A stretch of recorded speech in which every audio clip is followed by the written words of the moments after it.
নমস্কার, হোমিও উদ্দীপনার পক্ষ থেকে সকলকে স্বাগত জানাই। আমাদের আজকের আলোচক ডক্টর মোহাম্মদ নাসির উদ্দিন স্যার। আমাদের আজকের আলোচ্য বিষয় মেট্রিয়া মেডিকার সবচেয়ে গুরুত্বপূর্ণ চারিত্রিক লক্ষণ, পর্ব 1, the most important characteristic symptoms of materia medica part 1। স্যারকে অনুরোধ করবো, স্যার আজকের আলোচনা শুরু করুন। আল্লাহ রাব্বুল আলামিনের অশেষ মেহেরবানিতে হোমিওপ্যাথিক উদ্দীপনার আয়োজনে আজকের এই আলোচনা বিশেষ করে the most important characteristic symptoms of the materia medica part 1 এ বিষয়ে আলোচনা করার জন্য যে আল্লাহ সুবহানাহু ওয়া তাআলা আমাকে আপনাদের সাথে যুক্ত হওয়ার তৌফিক দান করেছেন, সেই মহান রাজা রাজাতিরাজ মহান আল্লাহ রাব্বুল আলামিনের নিকট শুকরিয়া আদায় করি। সকলে বলি আলহামদুলিল্লাহ। সাথে সাথে স্মরণ করি মানবতার মুক্তির দিশারি হযরত মুহাম্মদ সাল্লাল্লাহু আলাইহি ওয়াসাল্লামকে, এবং আরো স্মরণ করি মুহতাসিম আল হানিম্যানকে, এবং আজকে হোমিওপ্যাথিক উদ্দীপনার এই গ্রুপে যারা যুক্ত হয়েছেন সকলকেই রাতের শুভেচ্ছা জানাই এবং হৃদয়ের গভীর থেকে সালাম জানাই। আসসালামু আলাইকুম ওয়া রাহমাতুল্লাহ। আশা করি আপনারা সকলে ভালো আছেন, আল্লাহর অশেষ কৃপায় আলহামদুলিল্লাহ আমিও এক প্রকার ভালো আছি। আজকের যে টপিক, এটা এতটা বেশি গুরুত্বপূর্ণ, আমরা আসলে আজকে যখন এ বিষয় থেকে হোমিওপ্যাথিক মেট্রিয়া মেডিকার যে বৈশিষ্ট্যপূর্ণ যে লক্ষণ, চারিত্রিক যে লক্ষণ, এই লক্ষণগুলো যখন আলোচনা করব, এখান থেকে আমরা বুঝতে পারবো যে এটা আসলে কতটা ইম্পর্টেন্ট। এনিওয়ে, এখানে আমরা দেখতে পাচ্ছি যে better when lying on back, পিছনে অর্থাৎ ব্যাক সাইডে শয়ন করলে কমফোর্ট ফিল করা, বেটার ফিল করা। এখানে ব্রায়োনিয়াকে আমরা দেখতে পাচ্ছি, পালসিটিলাকে দেখতে পাচ্ছি এবং স্টার্নাম মেডকে দেখতে পাচ্ছি। এটা একেবারেই ক্যারেক্টারিস্টিক সিমটম, প্রমিনেন্ট সিমটম। এখান থেকে আমরা এই তিনটা মেডিসিন থেকে পার্থক্য কিভাবে করব? ব্রায়োনিয়ার প্রচন্ড পরিমাণে পিপাসা থাকে, পালসিটিলার একেবারেই পিপাসা থাকে না, উভয় ওষুধই গরম কাতর হয়। ব্রায়োনিয়ার পিপাসা থাকা সত্ত্বেও বেশি পরিমাণে, অধিক পরিমাণে পানি পান করার সত্ত্বেও তার জিভ, তার ঠোঁট, তার মুখ শুকিয়ে যায়। অল অরিফিসেস আর ড্রাই আমরা ব্রায়োনিয়াতে দেখি, এবং স্টুলটা এত বেশি কঠিন থাকে মনে হয় ঝামার মতো শক্ত। আর যখন সে অসুস্থ হয়, বিশেষ করে জ্বরে আক্রান্ত হয়, ভুল বকতে থাকে এবং বাড়ি যাব এই কথা সে বলতে থাকে, তখন আমরা ব্রায়োনিয়াকে চিন্তা করব। পালসিটিলা গরম কাতর, জিভ, ঠোঁট, মুখ শুকিয়ে যাওয়া সত্ত্বেও একেবারেই তৃষ্ণাহীনতা, পানি পান করতে চায় না, পানির প্রতি একেবারে অনিচ্ছা, অনীহা, পানি পান করলেই যেন তার কষ্ট আরো বৃদ্ধি পাচ্ছে। অথচ তার জিভ, তার ঠোঁট, তার মুখ এত বেশি শুষ্ক হয়ে গেছে মনে হচ্ছে ঠোঁট ফেটে যাবে, এত ড্রাই হয়ে গেছে, তারপরেও পানি পান করতে চায় না। পালসিটিলা রোগী শান্তশিষ্ট হয়, ব্রায়োনিয়া রোগী একটু খিটখিটে হয়। ব্রায়োনিয়া মুভমেন্টে ডিসকমফোর্ট ফিল করে, সকল প্রকার সঞ্চালনে বৃদ্ধি হয়, আর পালসিটিলা মৃদু সঞ্চালন করলে ভালো ফিল করে। গরম কাতরতা শান্ত প্রকৃতির, এবং ধীরে ধীরে দেখবেন তার রোগ লক্ষণ আক্রমণ করে। বিশেষ করে আমরা এখানে দেখতে পাচ্ছি better lying when lying on back, পিছনের দিকে শয়ন করলে, ব্যাক সাইডে শয়ন করলে সে কমফোর্ট ফিল করতেছে। এখানে উভয় মেডিসিনে আমরা দেখতে পাচ্ছি, কিন্তু এই ব্যথার ধরন পালসিটিলার একরকম এবং ব্রায়োনিয়ার আরেক রকম। পালসিটিলার পেইনটা পরিবর্তন হয়, অল্টারনেটিং হয়, চেঞ্জেবল হয়, এবং এক এক সময়ের ব্যথার ধরন এক এক প্রকৃতির হয়, এবং ব্যথাটা ধীরে ধীরে আসে আবার ধীরে ধীরে চলে যায়। এটা পালসিটিলার ক্ষেত্রে দেখতে পারি। আর ব্রায়ানের ক্ষেত্রে সুচ ফোটার মতো ব্যথা থাকে। অপরদিকে স্টার্নাম মেটেও কিন্তু ব্যাক সাইডে শয়ন করলে কমফোর্ট ফিল করে, কিন্তু বুকের মধ্যে তার দুর্বলতা থাকে। এটা আমরা স্টার্নাম মেটের ক্ষেত্রে দেখি। But lying on back or painful side, যে পাশে ব্যথা ওই পাশে শয়ন করলে কমফোর্ট ফিল করে, ইগনিশিয়াতে আছে আবার ব্রায়োনিয়াতে আছে। রেপার্টরিতে সার্চ করলে দেখবেন ব্রায়োনিয়াতে পাওয়া যাবে, আবার ইগনিশিয়াতে যেটা আমরা দেখতে পাচ্ছি যে better lying when lying on back or on painful side, ignatia শীতকাতর, ব্রায়োনিয়া গরম কাতর। ইগনিশিয়াও কিন্তু হঠাৎ আসে এবং হঠাৎ চলে যায়, হঠাৎ আসে হঠাৎ চলে যায়, অনেক মেডিসিনে পাবেন।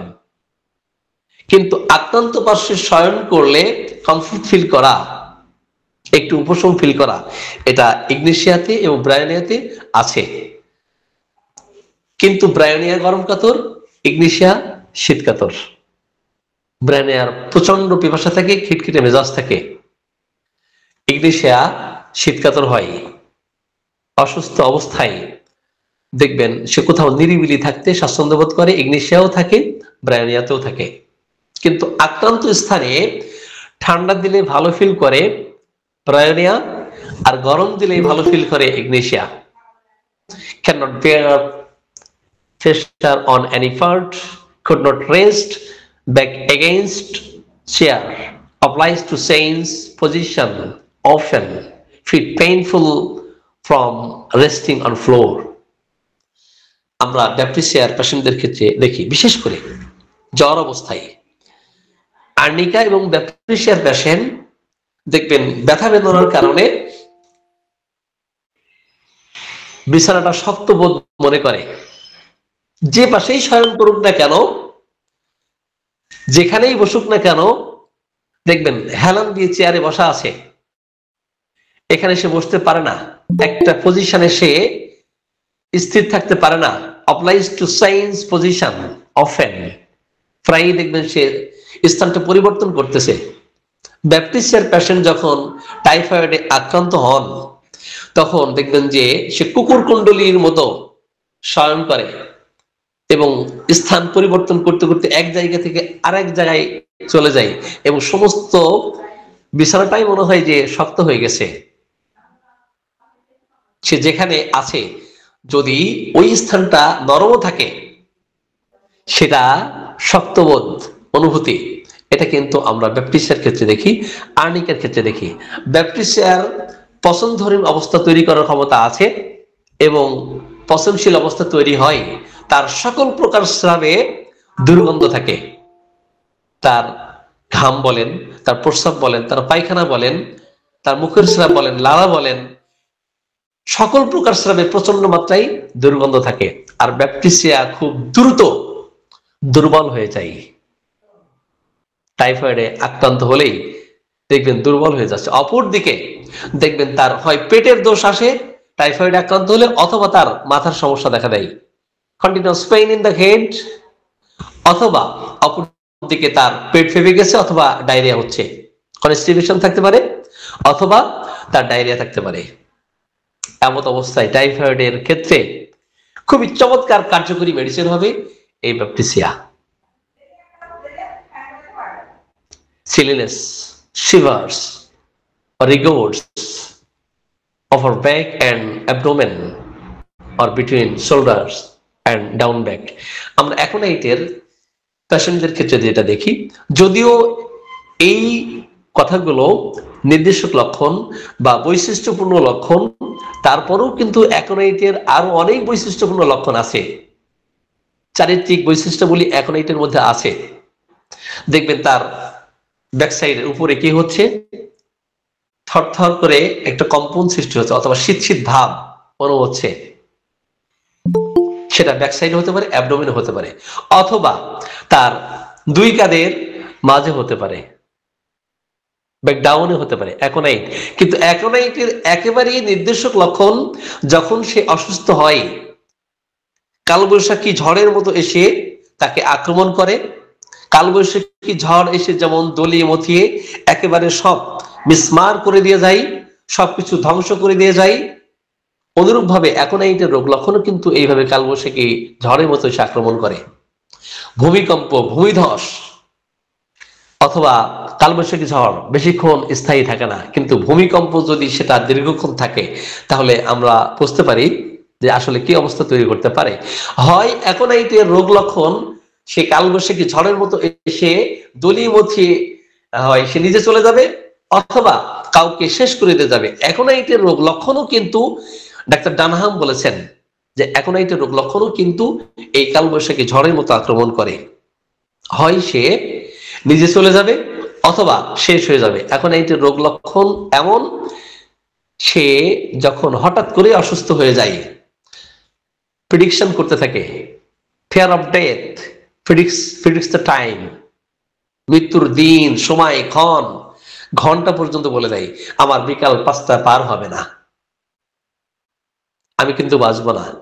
কোন মানুষের ফিক্সড আইডিয়া যখন এসে যায়, মৃত্যু হয়, অস্থিরতা, শর্টফার্টনেস যখন দেখা দেয়, তখন কিন্তু সে স্বাভাবিক থাকতে পারে না, অস্থির হয়ে যায়। সেটা আমরা অ্যাকোনাইটের ক্ষেত্রে দেখি। এমন অবস্থায় প্রচুর পরিমাণে সে পানি পান করে এবং ঠান্ডা পানি পান করতে চাই, সেই ক্ষেত্রে আমরা অ্যাকোনাইটের কথা আমরা চিন্তা করব। Weakness, ড্রন of, মার্কর। মার্করের আরো অনেক বৈশিষ্ট্যপূর্ণ লক্ষণ আছে, তার মধ্যে আমরা এমন কিছু লক্ষণ পাই, বিশেষ করে যারা দীর্ঘদিন রক্ত আমাশয়ে সাফার করতেছেন, এত বেশি কোপ থাকে, এত বেশি বেগ থাকে, বেগ যেন শেষ হতে চায় না, এবং স্ত্রীর থেকে মনে হয় যে রক্তই বেশি আসতেছে, রাত আসলেই কিন্তু তার প্রচন্ড মাত্রায় কষ্ট যন্ত্রণা বেড়ে যায়। অপরদিকে প্রচুর ঘাম হওয়া সত্ত্বেও তার কষ্ট বেড়ে যায়, প্রচুর ঘাম তারপরেও তার প্রচুর পিপাসা, অপরদিকে প্রচুর লালা থাকে যে ভাই, লালাপূর্ণ জীব থাকা সত্ত্বেও তার প্রচুর পিপাসা থাকে। এটা আমরা মার্করের ক্ষেত্রে, মার্শালের ক্ষেত্রে দেখি। উইথলেন্স, রন অফ, হেলিবোরাস।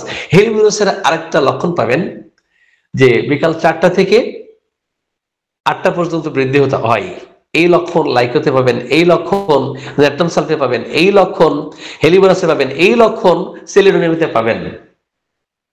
কিন্তু একটা লক্ষণ বলি, যদি কখনো হেলিবোরাসের রোগী স্ট্রোক করে থাকে, দেখবেন যেই পাশ প্যারালাইসিস হয়েছে তার অপর পাশ সে কি করতে থাকে, মুভ করতে থাকে, একটু নড়াচড়া করতে থাকে। এটা হেলিবোরাসের বিরাট বৈশিষ্ট্যপূর্ণ লক্ষণ। লাইসন, লেফট সাইড, স্পঞ্জিয়া। বাম সাইডে শয়ন করলে স্পঞ্জিয়া রোগী কমফোর্ট ফিল করে। স্পঞ্জিয়ার বিশেষ করে শীতকালে আক্রমণ করার প্রবণতা বেশি থাকে। সাপোজ ঘুংড়ি কাশি থেকে আক্রান্ত, প্রচুর কাশি, কিন্তু এত বেশি কাশি থাকা সত্ত্বেও ঠান্ডা পানি পান করলে কিছু রোগীদের ক্ষেত্রে উপশম পাওয়া যাবে, আবার হাঁপানিতে আক্রান্ত পেশেন্টদের ক্ষেত্রে গরম পানি পান করলে হাঁপানি কমে যাবে। অপরদিকে বাম সাইডে শয়ন করলে সে কমফোর্ট ফিল করবে। এই ক্ষেত্রে আমরা স্পঞ্জিয়ার কথা আমরা চিন্তা করব। আমরা কোন একজন রাইটারের বইতে পড়েছি, এই ছকে, এই ধাঁচে অনেকে চিকিৎসা দেন। ঠান্ডা কাশি জ্বর আসলেই অ্যাকোনাইট অ্যাপ্লাই করেন, তারপরে স্পঞ্জিয়া দেন, তারপরে হেপার সালফ দেন। যদিও একজন বিশ্ববিখ্যাত রাইটারের কি এটা উল্লেখ আছে, লেখা আছে, কিন্তু এটা ফলো না করে বরং হোমিওপ্যাথিক নিয়ম নীতির মধ্যে থেকে যদি অ্যাকোনাইট সদৃশ লক্ষণাবলী থাকে, অ্যাকোনাইটের কমপ্লিমেন্টারি মেডিসিন অনেক আছে, সেইগুলোর মধ্যে স্পঞ্জিয়া অন্যতম একটি মেডিসিন। কিন্তু অ্যাকোনাইট অ্যাপ্লাইয়ের পরে স্পঞ্জিয়ার সদৃশ লক্ষণাবলী দেখা দিলে স্পঞ্জিয়া, আবার স্পঞ্জিয়া ফলো করে হেপার সালফকে, যার ফলে অনেকেই একসাথে 3টা মেডিসিন দিয়ে দেন, প্রথমে অ্যাকোনাইট, এরপর স্পঞ্জিয়া, এরপর হিপারসাল। এটা দেওয়ার কোনো বিধান নাই যে আজকে অ্যাকোনাইট, কালকে স্পঞ্জিয়া, পরশুদিন হিপারসাল। কি আমাদের মধ্যে অনেককেই দেখতে পাবেন এই ধরনের ম্যাল প্র্যাকটিস করেন, এবং অনেক রোগীও তারা হয়তো আরোগ্য করতেছেন, কিন্তু এটা কিন্তু হোমিওপ্যাথির সংবিধানে এটা নাই। অ্যাকোনাইট রোগ লক্ষণ যদি তার মধ্যে থাকে, হয়তো অ্যাকোনাইটেই চলে যেতে পারে, কিন্তু পরবর্তীতে যদি কখনো এটা রিকারেন্ট করে, যেই মেডিসিনের লক্ষণাবলী বেশি থাকবে ওই মেডিসিনটি অ্যাপ্লাই করতে হবে।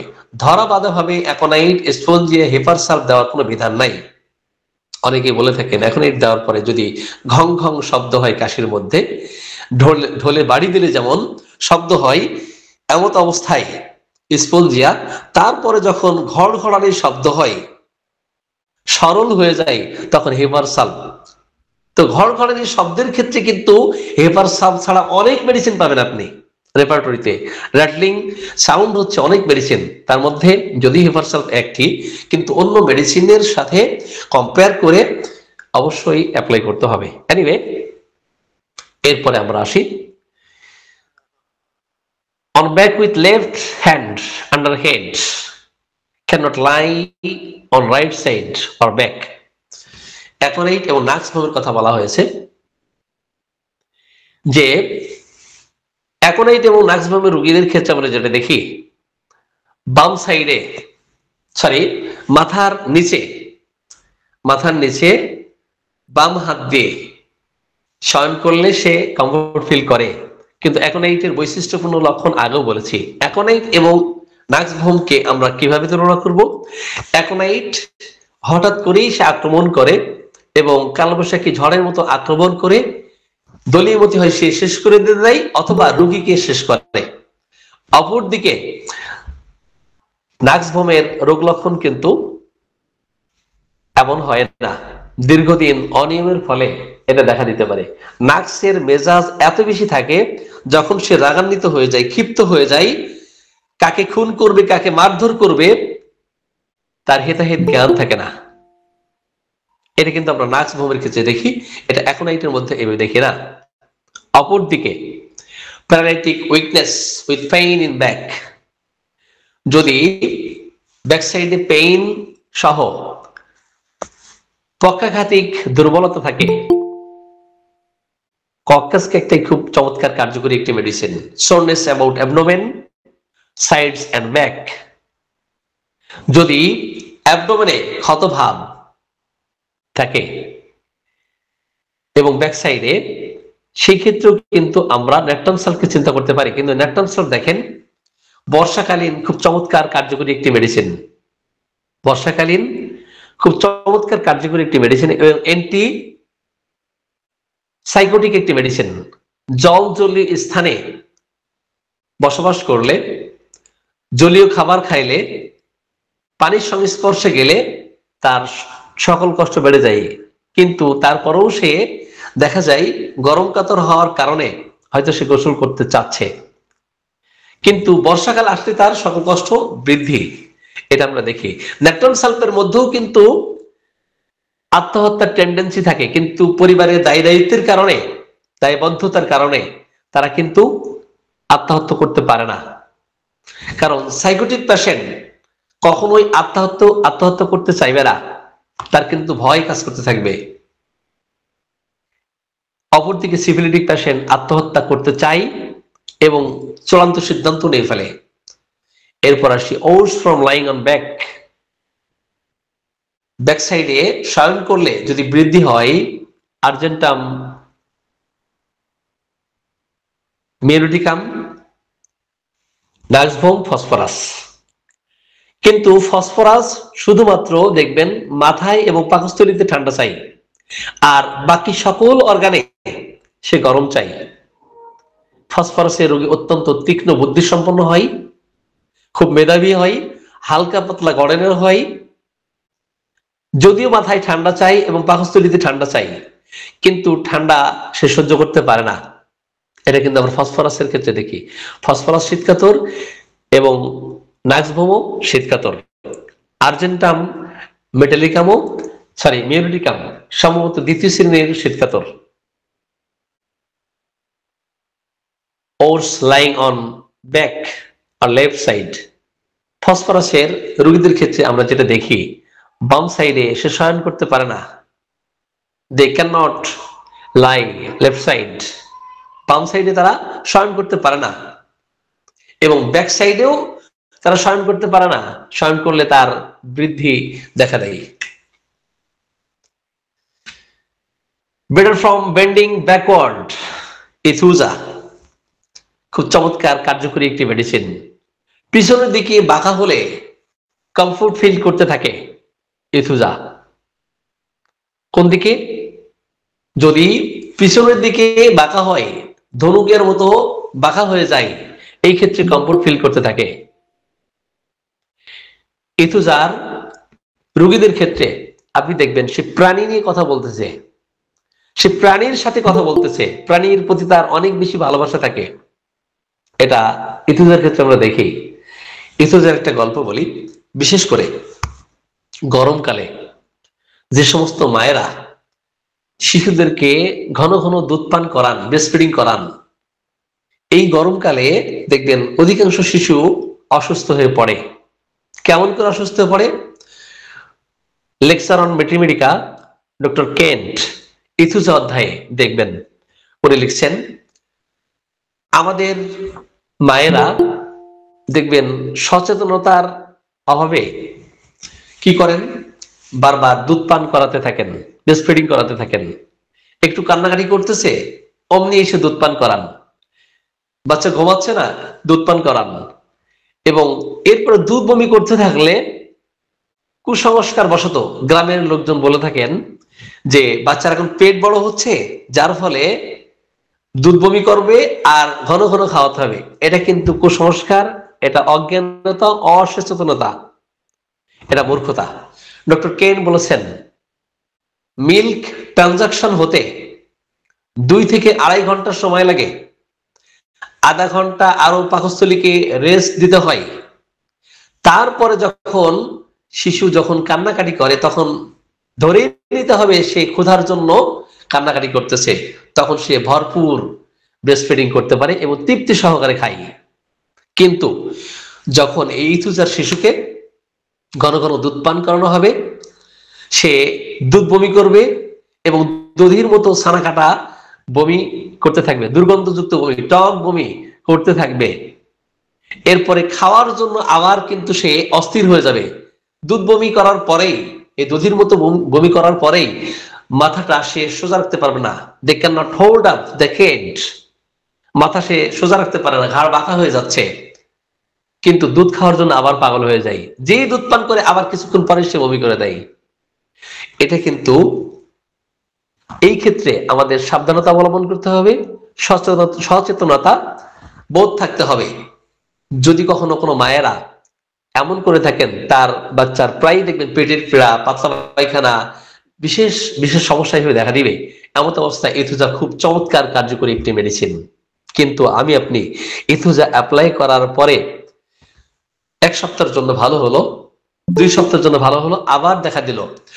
এখন ওই ঘটনা মা যদি আবার ঘটাতে থাকেন, ওই কারণ যদি দূর না করেন, তাহলে এই ক্ষেত্রে কিন্তু শুধু ওষুধের মাধ্যমেই কিন্তু তার ওই বাচ্চাকে সুস্থ করা সম্ভব হবে না। এরপরে উনি নিয়ম পালন করতেছেন কিন্তু আবারও বমি করতেছে, তখন আমরা কি করব? ইথুজার কমপ্লিমেন্টারি মেডিসিন, ক্রনিক মেডিসিন ক্যালকেরেকার খুব চমৎকার কার্যকরী একটি medicine. Homeopathic treatment of the children একটি বই আছে, পল হার্সুর লেখা, খুবই চমৎকার, খুবই চমৎকার। এখানে 8টি মেডিসিন আছে, তার মধ্যে ক্যালকেরেকার ব্যাপক এবং বিস্তৃত লেখা আছে। আপনারা এই বইটা পারলে কিনে নিতে পারেন। Anyway, come to the point. তো শিশুদের ক্ষেত্রে ক্যালকেরেকার খুবই চমৎকার কার্যকরী একটি মেডিসিন। এরপরে আসি ক্যাটালেপসি উইথ বডি বেন্ড ব্যাকওয়ার্ড। যারা দেখবেন ক্যাটালেপসিতে সাফার করতেছে, তো পিছনের দিকে কিন্তু বাঁকা হয়ে যায়। এটা কিন্তু আমরা ইগনিশিয়াতে দেখি, অ্যাঙ্গেস্ট্রিয়াতে দেখি। Restless, constantly changing position or throwing body to and fro, forward and backward, especially hands and feet. Belladonna. দেখেন, যে সমস্ত রোগীর ক্ষেত্রে আমরা অনবরত দেখবো যে সে পজিশনটাকে চেঞ্জ করতেছে, অস্থির হয়ে গেছে এবং তার শরীরটাকে সামনে এবং পিছনে কি করতেছে, থ্রোয়িং করতেছে, সামনে পিছনে কি করতেছে, সে থ্রো করতেছে। বিশেষ করে হাত এবং পায়ের ক্ষেত্রে আমরা এটা দেখি, সামনে এবং পিছনে সে দোলাতে থাকে। এই ক্ষেত্রে কিন্তু বেলেডোনা খুব চমৎকার কার্যকরী একটি মেডিসিন। কিন্তু বেলেডোনার মানসিক লক্ষণের মধ্যে আমরা যেটা পাবো, তার মধ্যে কুকুর ভীতি থাকবে, প্রাণীর ভীতি থাকবে। এই ক্ষেত্রে আমরা বেলেডোনা অ্যাপ্লাই করব। এরপরে দেখেন balancing, giddy as if drunk, as if balancing to and fro, ফ্লারামেটের ক্ষেত্রে আমরা দেখি যে যেন একজন মাতাল যেমন ঠিক এইভাবে তার ইমব্যালেন্স দেখতে পারি আমরা, মনে হচ্ছে ব্যালেন্স তার এইভাবে নাই, সামনে এবং পিছনে সেই করতেছে, ঝুঁকতেছে। এটা কিন্তু আমরা ফ্লারামেটের ক্ষেত্রে দেখি। Ball sensation as of a ball rolling and internal parts, ল্যাকেসিসের ক্ষেত্রে আমরা এই লক্ষণটি দেখি। কিন্তু ল্যাকেসিসের ক্ষেত্রে সহগামী লক্ষণ হিসেবে, সহচর লক্ষণ হিসেবে যেটা আমরা পাবো সেটা হলো তার সাপের ভয়, বাচালতা, এটা কিন্তু ল্যাকেসিসের ক্ষেত্রে আমরা দেখব। এরপরে আর কি পাবো, bathing, child smell sour even after washing or bathing everyday. রিউমের শিশুদের ক্ষেত্রে আপনি দেখবেন যতই আপনি ধোয়াই মোছাই দেন না কেন, তার শরীর থেকে টক গন্ধ কিন্তু এটা যেতে চায় না। যেমন আমরা সরিনামের শিশুদের ক্ষেত্রে দেখি, সরিনামের শিশুর শরীর থেকে এত বেশি বিকট দুর্গন্ধ আসতে থাকে যে ধোয়ায় মোছায় পরিষ্কার পরিচ্ছন্ন করে দিলেও কিন্তু তার শরীর থেকে দুর্গন্ধ যেতে চায় না। আমরা সালফারকে বলে থাকি ওয়াশেবল প্যাশেন্ট, আর সরিনামকে বলে থাকি আনওয়াশেবল প্যাশেন্ট। সালফারকে ধোয়ায় মোছাই দিলে দুর্গন্ধ চলে যায়, কিন্তু সরিনামের প্যাশেন্টকে ধোয়ায় মোছাই দিলেও কিন্তু তার শরীর থেকে এই পচা দুর্গন্ধ যেতে চায় না। অপরদিকে রিউমের শিশুদের ক্ষেত্রেও আপনি দেখবেন তার টক গন্ধ শরীর থেকে আসতেছে, এমনকি আপনি ধোয়াই দিচ্ছেন, গোসল করাই দিচ্ছেন প্রত্যেক দিন, তারপরেও এই গন্ধ যাচ্ছে না। তার মলেও টক দুর্গন্ধ থাকে, তার বমিতে টক দুর্গন্ধ থাকে, তার শরীর থেকে টক গন্ধ থাকে। এই ক্ষেত্রে আমরা রিউমের কথা আমরা চিন্তা করব। Worse after bathing, antim crud, worse after bathing, sulphur sepia, antim crud সহ অনেক মেডিসিন আমরা দেখি। দেখেন এন্টিমক্রুডের পেশেন্টদের ক্ষেত্রে গোসলের প্রতি অনীহা অনিচ্ছা, এবং গোসল করলেই তার দেখবেন যে বাড়তেছে, গোসল করতে চায় না। শিশুকে আপনি গোসল করাতে নিয়ে যাচ্ছেন, গোসল করলেই তার কষ্ট, তার যন্ত্রণা বেড়ে যাচ্ছে। অপরদিকে গোসলের প্রতি অনীহা অনিচ্ছা আছে। এন্টিমক্রুডের রোগী কখন আসলে সে এন্টিমক্রুডের রোগীতে পরিণত হয়, সেই বিষয়ে একটু আলোকপাত করা প্রয়োজন। প্রত্যেক বাবা মাই তার সন্তানের ক্ষেত্রে বলে থাকেন যে আমার শিশু তো ডাক্তার সাহেব কিছু খায় না, দিন দিন শুকায় যাচ্ছে, ও তো কিছু খায় না। তো আসলে কেন খায় না, পূর্বের ইতিহাস নিয়ে জানা যাবে যে যখন আমরা ইথুজার কথা যেমন বলেছি, অজ্ঞানতা বশত, অসচেতনতা বশত কি করি, আধা ঘন্টা পর পর, 1 ঘন্টা পর পর এই শিশুকে খাওয়াই, ঠেসে ঠেসে একদম গেদে গেদে খাওয়াই। খাওয়ানোর ফলে একটা পর্যায়ে দেখবেন পাকস্থলী দুর্বল হয়ে যায়, পাকস্থলী আর লোড নিতে পারে না। যখন লোড নিতে না পারে এন্টিমক্রুডের রোগীতে পরিণত হয়, তার জিহ্বায় ময়লা দেখা দেয়, দুধের মতো সাদা প্রলেপ দেখা দেয়,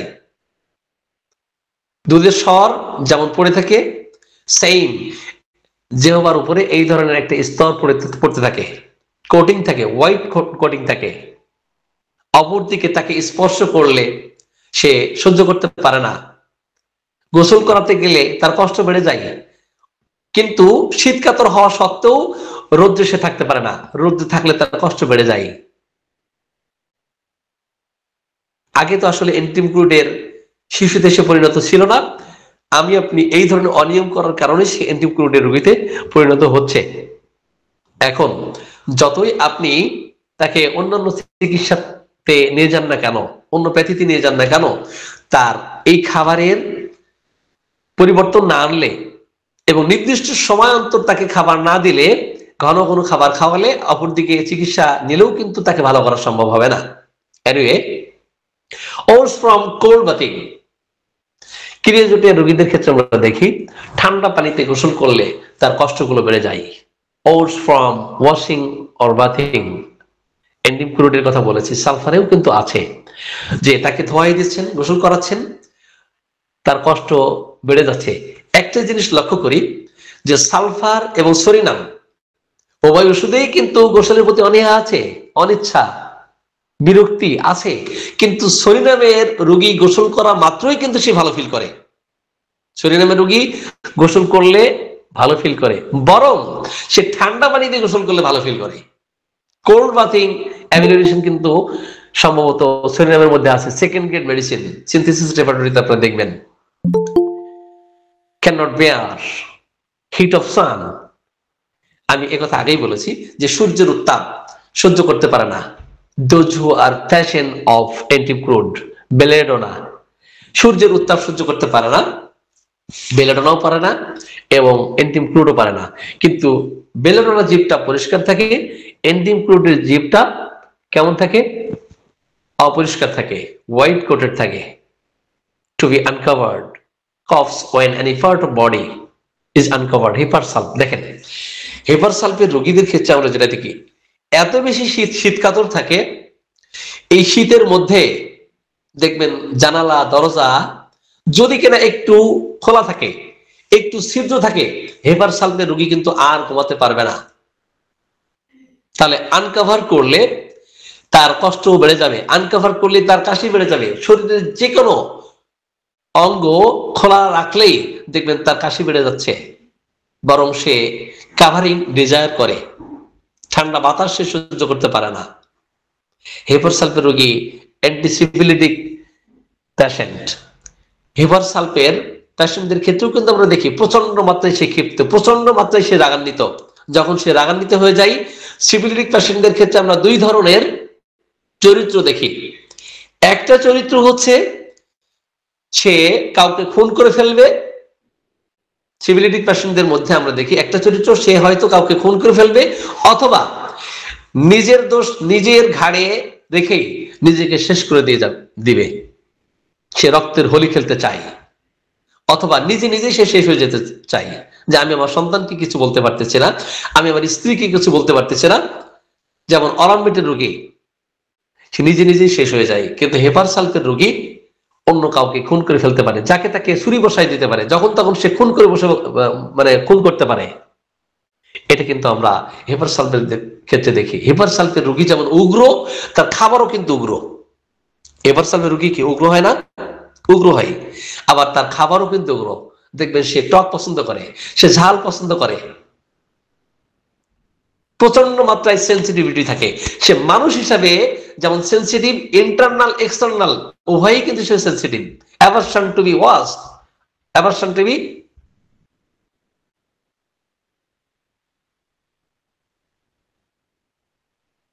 তো দেখেন সে আনকাভারিং এ অস্বস্তি বোধ করতে হয়, কাভারিং এ সে ভালো ফিল করে।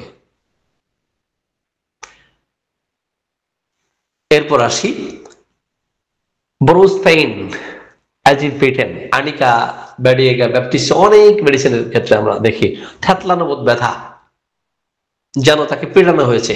আমি একটা ইতিহাস বলবো, এটা খুবই ইম্পর্টেন্ট একটা হিস্ট্রি।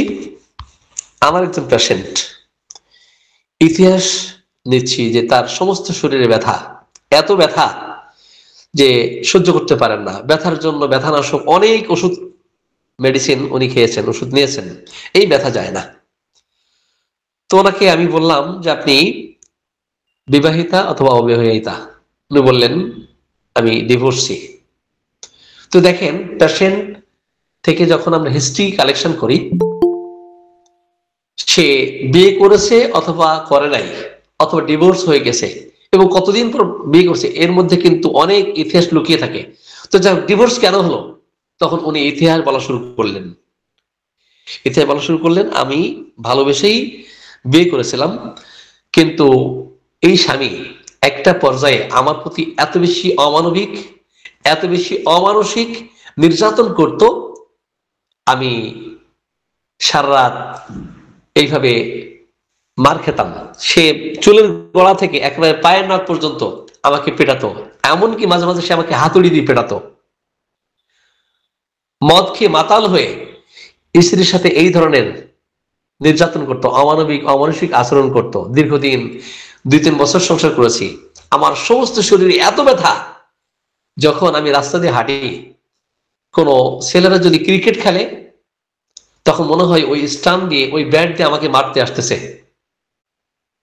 আমি আগে থেকেই সাবধান হয়ে যাই। এখন এই ব্যথার ইতিহাস পেয়ে আনিকা দিলে কি খুব চমৎকার কাজ করবে না? তার শরীরে কিন্তু এমন ব্যথা যে তাকে পেটানো হয়েছে, তার শরীরটা থেতলিয়ে দেওয়া হয়েছে। এই লক্ষণে আর্নিকা সহ আমরা অনেক মেডিসিনের কথাই আমরা এখানে দেখতে পাচ্ছি। এগুলো তুলনা করতে গেলে অনেক সময়েরও প্রয়োজন হবে। এরপর আসি, feels hard, makes fashion feels sore and bruised. Arnica baptisia, এই কথা আমি আগেই বলেছি। টাইফয়েডে আক্রান্ত হলে কোন পেশেন্টদের ক্ষেত্রে আমরা যদি এমন দেখি যে তার বিছানাটা অত্যন্ত শক্ত হয়ে গেছে এবং শক্ত হওয়ার কারণে একটু একটু করে সরতে থাকেন আর্নিকা, আর ব্যাপটিসিয়া তো অঘরে পড়ে থাকে, আর্নিকাও অঘরে পড়ে থাকে। উভয় শুধু রোগীই দেখবেন কারেক্টলি অ্যান্সার করে, চোখ বুজে আছে, অঘরে পড়ে আছে, স্টাফর কন্ডিশনে আছে, অ্যান্সার দিয়ে আবার সে ঘুমিয়ে পড়ে। এটা ব্যাপটিসিয়াতে পাবেন, আর্নিকাতে পাবেন। আর্নিকাতে থ্যাতলানো বোধ ব্যথা থাকে এবং তার স্পর্শ করুক কেউ, এটা সে পছন্দ করে না। Aversion to be touched. ছোট্ট জনি দাদুর দিকে দৌড়িয়ে আসতেছে, দাদু যদি টাইফয়েড আক্রান্ত হয় অথবা দাদু যদি ব্যথা বেদনায় আক্রান্ত হয়, ছোট্ট জনি দাদুর দিকে দৌড় দিয়ে আসতেছে, এই তুই থাম, এদিকে আসিস না। আগে থেকেই সাবধান হয়ে যাই। অ্যাভারশন টু বি টাচড, এটা কিন্তু ব্যথা বেদনার কারণে আমরা দেখতে পারি। অপরদিকে টাইফয়েডে আক্রান্ত পেশেন্টদের ক্ষেত্রেও কিন্তু এমন দেখি, কিন্তু সরতে সরতে সারা বিছানা সে ঘুরতে থাকে। আর্নিকা, ব্যাপটিসিয়া তো অঘরে পড়ে থাকে, দুর্গন্ধ থাকে বেশি ব্যাপটিসিয়াতে, আর্নিকাতে এইভাবে থাকে না, এবং বেশি ব্যথা থাকে আর্নিকাতে। অ্যাভারশন টু বি টাচড, এই লক্ষণটি ব্যাপটিসিয়াতে সম্ভবত এতটা বেশি নাই। এবং এত অসুস্থ থাকার পরও আর্নিকা রোগী বলে আমি সুস্থ আছি, ডাক্তারের কাছে নেওয়ার প্রয়োজন নাই। এই কথাটি কিন্তু ব্যাপটিসিয়া বলে না। আই এম ওয়েল, আমি ভালো আছি, আর্নিকা বলে। ব্যাপটিসিয়া কি বলে? ব্যাপটিসিয়া বলে না এটা। বেটার ইন বেড, বিছানায় গেলে ভালো ফিল করতেছে। কিন্তু কোষ্ঠিকামের আরেকটি অদ্ভুত লক্ষণ আমরা পাবো, যে মল যখন বের হতে চায় না, যখন দাঁড়িয়ে সে মলত্যাগ করার চেষ্টা করে, তখন সে ভালো মলত্যাগ করতে পারে। কোষ্ঠিকামের রোগী তড়িঘড়ি খাইতে থাকে, ব্যথা বেদনায় আক্রান্ত হলে বিছানায় গেলে ভালো ফিল করে, কিন্তু দেখবেন এই ব্যথা নিয়ে তার দুশ্চিন্তা, উৎকণ্ঠা, উদ্বিগ্নতা থাকে। Anxiety about pain, anxiety from pain, এটা কিন্তু কোষ্ঠিকামের ক্ষেত্রে আমরা দেখি, ফসফরাসের ক্ষেত্রে দেখি। কিন্তু কোষ্ঠিকামের রোগী অত্যন্ত কি হয়, এরা বিদ্রোহী মনোভাবাপন্ন হয়, রেবেলিয়াস মাইন্ডেড হয়, এবং রোগের কথা বলতে বলতে ডাক্তারের কাজ ঝালাফালা করে দেয়। এমত অবস্থায় আমরা কোষ্ঠিকামকে অ্যাপ্লাই করব। ব্রুজ পেইন ইন বেড, বিছানায় গেলে দেখবেন কত ব্যথা, এটা আপনি নাকসেও পাবেন। Greater weakness in morning after rising then in evening on going to bed, এটা নাকসের ক্ষেত্রে আপনি দেখবেন। যে সকালে দেখবেন ঘুম থেকে ওঠার পরেই কি হচ্ছে, তার একটা ওয়েরিনেস হচ্ছে, ক্লান্তি ভাব, এটা খুব বেশি হচ্ছে। এটা সন্ধ্যাকালীন সময় থেকে আপনার সকালে এটা বেশি দেখা যায়। এটা ম্যাক্সিমাম আমরা দেখি। Pains force patient to get out of bed at night and walk slowly.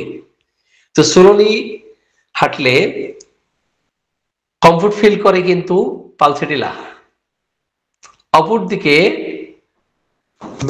ব্যথার যে আক্রমণ, ব্যথার যে ফোর্স, পেশেন্ট কি করে, বিছানার বাইরে যেতে বাধ্য হয় রাতে যদি তার পেইন শুরু হয়। অপরদিকে সে স্লোলি হাঁটলে উপশম ফিল করে, আমরা পালসের ক্ষেত্রে দেখি। She can faint in morning in bed, conium. তো সকালে যদি তার মূর্ছা ভাব থাকে, অসুস্থ হয়ে যাওয়ার ভাব থাকে, সেই ক্ষেত্রে কোনিয়াম। কিন্তু কোনিয়ামের পূর্বের ইতিহাস যদি থাকে যে দীর্ঘদিন সে তার বায়োলজিক্যাল ডিমান্ডকে সাপ্রেস করে নিজের রিপুর তাড়নাকে সংযত করতে গিয়ে এখন সকালে ঘুমের মধ্যে দেখবেন যে বেডের মধ্যেই কি হচ্ছে, তার ফেইন্টনেস দেখা দিচ্ছে, ফেইন্টিং তৈরি হচ্ছে, সে সিক হয়ে যাচ্ছে। এই ক্ষেত্রে কোনিয়াম খুব চমৎকার কার্যকরী একটি মেডিসিন।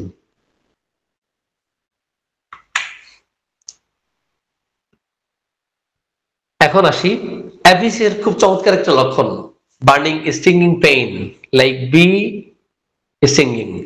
মৌমাছিতে হুল ফোটালে যেমন পেইন করতে থাকে, এই পেইন কিন্তু আমরা অ্যাপিসের মধ্যে পাই, যেহেতু অ্যাপিস একটি মৌমাছি থেকেই তৈরি। অ্যাপিসের জ্বালা, ফোলা এবং প্রদাহ না থাকলে অ্যাপিস হতে পারে না। অপরদিকে মূত্র স্বল্পতা, পিপাসাহীনতা এবং হুল ফোটালে যে অবস্থা তৈরি হয়, মৌমাছিতে হুল ফুটিয়ে দিলে, দংশন করলে, সেই ধরনের পেইন কিন্তু বার্নিং স্টিংিং পেইনস কিন্তু আমরা অ্যাপিসের ক্ষেত্রে দেখি। এবং সে এত বেশি স্থির থাকতে পারে না। অ্যাপিসের রোগী প্রচন্ড মাত্রায় অস্থির হয়, ইনটক্সিকেটস ইজিলি, সহজেই দেখবেন ইনটক্সিকেটস তৈরি হয় চায়নার ক্ষেত্রে। যেমন বেয়ার পান করছে, তাই না, সেক্ষেত্রে চায়না, কলোসিন দুইটা মেডিসিন হতে পারে। বিগিনিং মিন্স কমেন্সিং, শুরুতেই সূত্রপাতেই কি হচ্ছে দেখেন, ওর্স এট বিগিনিং অফ এক্সারসাইজ, ব্যায়ামের শুরুতেই, এক্সারসাইজের শুরুতেই কি হচ্ছে, বৃদ্ধি হচ্ছে। এই ক্ষেত্রে ক্যাপসিকাম খুব চমৎকার কার্যকরী একটি medicine. Worse on beginning to walk, হাঁটার শুরুতেই দেখবেন কষ্ট বেড়ে যাচ্ছে লাইকোতে। আবার রাস্টক্সের ক্ষেত্রেও দেখা যায়, কিন্তু রাস্টক্স কন্টিনিউড মোশনে সে কমফোর্ট ফিল করতে থাকে, আবার অধিক সঞ্চালনে তার কষ্ট বেড়ে যায়। Worse on beginning to move, capsicum, conium, euphrasia, lyco, puls, rhus tox, অনেকগুলো মেডিসিন যে সঞ্চালনের শুরুতেই বৃদ্ধি হচ্ছে রাস্টক্সে, ক্যাপসিকামে, কোনিয়ামে, ইউফ্রেশিয়া, লাইকোপোডিয়াম, পালস সহ অনেকগুলো মেডিসিন আছে। এখন আচরণগত অবস্থা, বিহেভিয়ার্স দেখি। ডাজ ফুলিশ থিংস, বোকার মতো আচরণ করতে থাকে, বোকার মতো কিছু করতে থাকে। বিহেভস লাইক ওয়ান ম্যাড, যেন মনে হচ্ছে একজন কি পাগল যে আচরণ করে, সেই ধরনের আচরণ হায়োসেমাস এর ক্ষেত্রে আমরা দেখি।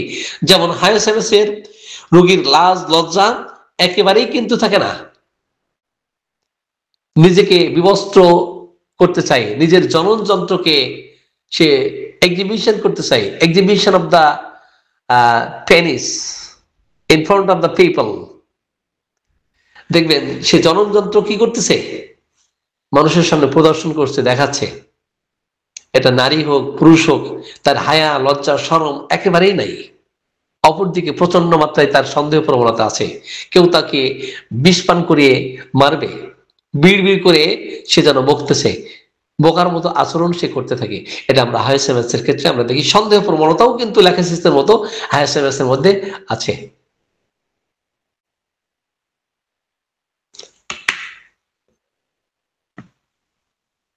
এরপরে আসি ইন্ডিয়াম। খুব বেশি সচরাচর এটা ব্যবহার করা হয় না। Contractive drawing sensation from below upward, যেমন নিচে থেকে উপর পর্যন্ত তার কন্ট্রাকটিভ একটা কন্ডিশন তৈরি হয়। এক্ষেত্রে ইন্ডিয়াম ভালো একটি medicine. Bend, worse when sitting bend, যখন সে বসে, বাঁকা হয়ে বসে, তখন তার ব্যথাগুলো বাড়ে। It there is a feeling that must bend, তবুও তার এই ধরনের একটা অনুভূতি যে তাকে অবশ্যই বাঁকা হতে হয়। কিন্তু এটা ক্যালমিয়ার যেমন খুব চমৎকার একটি কার্যকরী মেডিসিন, ক্যালমিয়ার যেমন একটি মেডিসিন, অপরদিকে ক্যালমিয়ার রোগ লক্ষণ দেখবেন উপর থেকে নিচের দিকে ধাবিত হয়। সাপোজ তার পেইন শুরু হয়েছে, এই পেইন কিন্তু উপর থেকে নিচের দিকে ধাবিত হয়। এই ব্যথা বেদনা কখনো যদি হোমিওপ্যাথিক চিকিৎসা না নিয়ে অন্য কোনো প্যাথিতে চিকিৎসা নেয়, শুধু হোমিওপ্যাথিতে নিলেই যে সদৃশ হবে এমন না, আমরা কিন্তু বিসদৃশ মেডিসিনও কিন্তু অনেক সময় এইভাবে অ্যাপ্লাই করি, অনেক সময় সাবটেস্ট হয়, কখনো প্যালিয়েশন এইভাবে দেয়, কিন্তু কোনটাতে প্যালিয়েশন দেয় কোনটাতে সাবটেস্ট করে এটা আমরা অনেক সময় এটা বুঝি না, কিন্তু একজন সিনিয়র ডক্টরের কাছে গেলে সেটা উনি বুঝতে পারেন। এনিওয়ে, যদি কখনো এই ধরনের ব্যথা সাবটেস্ট হয়ে কখনো তার হার্টের প্যালপিটেশন শুরু হয়, ব্যথা সাবটেস্ট হয়ে গেছে, অতীতের ব্যথা ছিল উপর থেকে নিচের দিক ধাবিত হতো, কোনো প্রকার কোনো চিকিৎসায় যদি এটা সাবটেস্ট হয়ে যায়, পরবর্তীতে হার্টের সমস্যা দেখা দিলে এবং palpitation of the heart, irregular palpitation যদি থাকে, সেই ক্ষেত্রেও কিন্তু ক্যালমিয়ার খুব চমৎকার কাজ করবে, কিন্তু সেই পূর্বের ব্যথা বেদনা ফিরিয়ে আনবে। এটা কিন্তু ক্যালমিয়ার ধর্ম। Better from bending, কলোসিন, স্কুইলা। এখন কলোসিন এখানে দেখেন ফরওয়ার্ড বেন্ডিং হয় না আসলে ব্যাকওয়ার্ড হয়? কলোসিন কিন্তু ফরওয়ার্ড, সামনের দিকে, সামনের দিকে যদি বাঁকা হয়, সাপোজ কলোসিনদের ব্যথা হয়েছে, পেটের ব্যথা, সে কিন্তু সামনের দিকে দ্বিভাজ হতে চাই, ডাবল বেন্ডিং হতে চাই। Better from bending, forward. Colocynth সামনের দিকে ঝুঁকলে উপশম হবে। পেট ব্যথা শুরু হয়েছে, বালিশ চেপে ধরতেছে, হাত দিয়ে চেপে ধরতেছে, কলোসিন টাপও উপশম হয়, চাপও উপশম হয়। আবার স্কুলাইতেও দেখি আমরা যে ঝুঁকলে উপশম হচ্ছে, ওর্স অন বেন্ডিং ডাউন, সেই ক্ষেত্রে স্পাইজেলিয়া। কিন্তু স্পাইজেলিয়ার সাপোজ ব্যথা হচ্ছে, কিন্তু সেই ব্যথা বাম সাইডে হয় এবং সুস্ফুটনের মধ্যে ব্যথা হয়, এবং সেই ক্ষেত্রে মুভমেন্টে বৃদ্ধি হয়। ক্যাটালেপসি উইথ বডি বেন্ড ব্যাকওয়ার্ড, পিছনের দিকে বাঁকালে, পিছনের দিকে বাঁকালে হয়তো সে কমফোর্ট ফিল করে। আবার এক্ষেত্রে ইগনিশিয়া অ্যাঙ্গোস্টোরা আছে, worse when sitting bent at there is a feeling that must, এটা আমরা ক্যালমিয়ার কথা আগেই বলেছি। Belching, belching means eructation, not erection, eructation, belching, উদ্গার ওঠা, ঢেকুর ওঠা। বেটার আফটার বেলসিং, ক্যালিকার, খুব চমৎকার কার্যকরী একটি মেডিসিন, যে ঢেকুর উঠলে কমফোর্ট ফিল করে। এটা কার্বোভেজে আছে, ক্যালিকার্বও আছে, কিন্তু কার্বোভেজ ফলো করে কিন্তু ক্যালিকার্বকে। কার্বোভেজ অ্যাপ্লাই করার পরে সুনির্বাচিত সুনির্দিষ্ট মেডিসিন হওয়ার পরেও যখন কমপ্লিটলি আরোগ্য করতে পারে না, কমপ্লিমেন্টারি রেমেডি হিসাবে ক্যালিকার্বের লক্ষণ আসতে পারে। কিন্তু ক্যালিকার্বের লক্ষণগুলো বৃদ্ধি পায় সম্ভবত 1টার পর থেকে, 2টার পর থেকে, 3টার পর থেকে, রাত 4টার পর থেকে বৃদ্ধি হয়। সাপোজ ক্যালিকার্বের অতীতে স্কিন ডিজিজ ছিল, এখন এই স্কিন ডিজিজ সাপ্রেসড হয়ে গেছে, স্কিন ডিজিজ সাপ্রেসড হয়ে তার পেটের পীড়া দেখা দিয়েছে। পেটের পীড়া দেখা দেওয়াতে এখন অনবরত উদ্গার উঠে, উদ্গার উঠলে, ঢেকুর উঠলে ভালো ফিল করে। এই ক্যালিকার পূর্বের সেই স্কিন ডিজিজ না ফেরাতে পারলে কিন্তু ভালো করবে না ওই পেশেন্টকে। ক্যালিকার যখনই ওই স্কিন ডিজিজ ফিরিয়ে আনবে, তখনই পেশেন্ট কমফোর্ট ফিল করতে থাকবে। এমত অবস্থায় এই ক্যালিকার্বের মতো গভীর ক্রিয়াশীল মেডিসিন বারবার দেওয়ার কিন্তু প্রয়োজন হবে না। লাইকোপোডিয়াম এবং ক্যালিকার সহ, বিশেষ করে ক্যালি জাতীয়, লাইকোপোডিয়াম এবং ক্যালি জাতীয় যত প্রকার মেডিসিন আছে, বৃদ্ধি না ঘটিয়ে কিন্তু ক্রিয়া করে না। এদিকে অবশ্যই আমাদের সাবধানতা অবলম্বন করতে হবে, সতর্কতা অবলম্বন করতে হবে। বেটার আফটার ব্রেকফাস্ট, দেখবেন ব্রেকফাস্টের পরে, সকালে নাস্তার পরে কমফোর্ট ফিল করতেছে। On rising in dry weather, শুষ্ক আবহাওয়ায় উঠলে সে কমফোর্ট ফিল করতেছে। যখন ব্যথা বেদনা হচ্ছে, ওই ব্যথা বেদনা যুক্ত স্থানে শয়ন করলে সে ভালো ফিল করতেছে। ব্রায়োনিয়া ক্যালকিরেকার। আবার যেই পাশে ব্যথা ওই পাশে শয়ন করলে খারাপ ফিল করতেছে ক্যালিকান। দেখবেন একটি মাত্র মেডিসিন সম্ভবত রেপার্টরিতে আছে, ক্যালিকান। আবার ব্যথা বেদনা যুক্ত স্থানে শয়ন করলে কমফোর্ট ফিল করে, বেটার ফিল করে ব্রায়োনিয়া, ক্যালকেরে কান। ব্রায়োনিয়া গরম কাতর, ক্যালকেরে কান শীত কাতর। ওয়াইল অ্যাট রেস্ট মার্কর, রেস্টে থাকলে ভালো ফিল করে। আফটার কমেন্সিং টু মুভ, সঞ্চালনের শুরুতেই দেখবেন সঞ্চালন করার পরেই সূত্রপাতেই তার কষ্টগুলো বাড়তেছে, হ্রাস পাচ্ছে। আস্তে আস্তে সঞ্চালন করলে বা কন্টিনিউ কমফোর্ট ফিল করতেছে, কিন্তু অধিক সঞ্চালনে তার বৃদ্ধি হচ্ছে। After eating when lying down, chelidonium. খাওয়ার পরে, বিশেষ করে গরম খাবার পরে সেলোডোনিয়াম, দেখেন এখানে খাবার পরে বলেছে উপশম এবং শয়ন করলে উপশম, কিন্তু সেলোডোনিয়ামের রোগী গরম খাইলে ভালো ফিল করে, ঠান্ডা খাবার না, কিন্তু গরম পানীয়, গরম খাবার এবং খুব বেশি হট ফুড ডিজায়ার করে সেলোডোনিয়াম। আফটার লাইং ডাউন ক্যালিনাইট, এট নাইট বিফোর মিডনাইট, মধ্যরাত্রির পূর্বে কমফোর্ট ফিল করে আর্সেনিক, মধ্যরাত্রির পরে বৃদ্ধি হয় আর্সেনিক সহ অনেকগুলো মেডিসিন। ওয়েন ওয়াকিং, আরো অনেক মেডিসিন আছে। ব্যাকওয়ার্ড অ্যামিলিনেশনের কথা আমরা আগেই বলেছি, ডাবল বেন্ডিং এর কথা আগেই বলেছি। ডাবল ফ্রম হার্ট প্রেশার, কঠিন চাপ দিলে, শক্ত করে চাপ দিয়ে ধরলে, ডাবল বেন্ডিং হলে, দিভাজ হলে, বিশেষ করে সামনের দিকে, কিন্তু পিছনের দিকে না, পিছনের দিকে দিভাজ হলে কমফোর্ট ফিল করে সম্ভবত ডায়াসকোরিয়া। পিছনের দিকে ব্যাকওয়ার্ডে ঝুঁকলে উপশম হয় সম্ভবত ডায়াসকোরিয়া, এবং সামনের দিকে ঝুঁকলে উপশম ফিল করে এবং কঠিন চাপ দিয়ে ধরলে কমফোর্ট ফিল করে কলোসিন। এবং ফ্লাটাস ডিসচার্জে, বায়ু নিঃসরণ হলে ফ্রম ডিসচার্জ অফ ফ্লাটাস, কলোসিন। এই ক্ষেত্রে আমার অন্যান্য মেডিসিন আছে, আমরা এই ক্ষেত্রে কলোসিনের কথা চিন্তা করব। From cold food, cold drinks, iodium. খাবার খাইলেই আয়োডিয়ামের রোগী দেখবেন কমফোর্ট ফিল করতেছে, না খাইলেই সে অসুস্থ হয়ে যায়। আয়োডিয়ামের রোগী অত্যন্ত অস্থির হয়, প্রচন্ড মাত্রা অস্থির, যত খাই তত শোকাই, দিন দিন খাই আর শোকাই। রিকেটিক পেশেন্টদের ক্ষেত্রে আমরা দেখি, রিকেটসে যারা আক্রান্ত, যে যত খাচ্ছে তত শুকাচ্ছে, কিন্তু তার গাল গলার গ্ল্যান্ড গুলো ফুলে যাচ্ছে, অত্যন্ত গরম, অস্থির, আর কোনো কথা নাই। Cold application, cold drinks, cold water, cold food, amelioration, iodium. From cold application and during cold weather, আবহাওয়া যখন ঠান্ডা থাকে এমন অবস্থায় অ্যালোস সকেটের রোগী ভালো ফিল করে। আক্রান্ত স্থান, সাপোজ পাইলসে আক্রান্ত, হেমোরয়েডসে আক্রান্ত, আক্রান্ত স্থানে ঠান্ডা দিলে ভালো ফিল করতে থাকে। আক্রান্ত স্থান অত্যন্ত উত্তপ্ত থাকে, মলদার মনে হচ্ছে অত্যন্ত গরম, এবং ঠান্ডা আবহাওয়াতে কমফোর্ট ফিল করে অ্যালো গরম কাতর।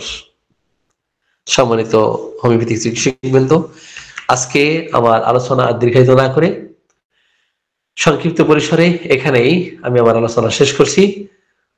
আখির দাওয়ানা আলহামদুলিল্লাহি রাব্বিল আলামিন। আসসালামু আলাইকুম ওয়া রাহমাতুল্লাহ।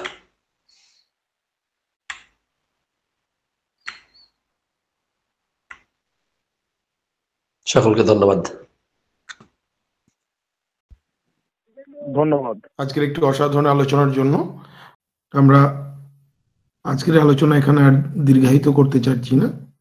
সকলকে ধন্যবাদ জানিয়ে, আমাদের আজকের আলোচক স্যারকে ধন্যবাদ জানিয়ে আজকের আলোচনা আনুষ্ঠানিকভাবে এখানেই শেষ করছি। সকলে ভালো থাকুন, সুস্থ থাকুন, শুভরাত্রি।